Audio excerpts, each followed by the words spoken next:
Les pasteurs ne s'enrichissent pas avec l'argent de l'Église comme beaucoup le pensent. Et oui, ils ont le droit d'être rémunérés pour ce qu'ils font.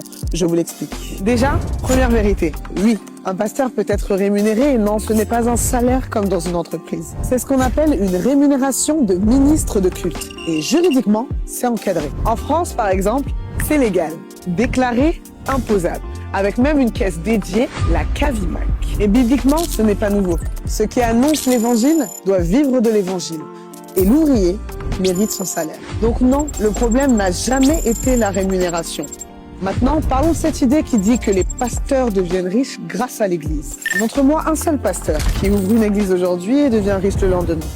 Ça n'existe pas. Ce que les gens appellent richesse, c'est souvent juste le résultat d'un grand travail bâti avec le temps. Des années à servir, des années à recevoir, peu à peu, des années à gérer, économiser et construire. C'est exactement comme celui qui travaille 10 ans ou 15 ans. Celui qui gère bien ses finances finit toujours par s'en sortir mieux. Si l'Église rendait réellement riche, alors toutes les églises de 200, 500 et 1000 personnes auraient des pasteurs millionnaires. Mais ce n'est pas la réalité.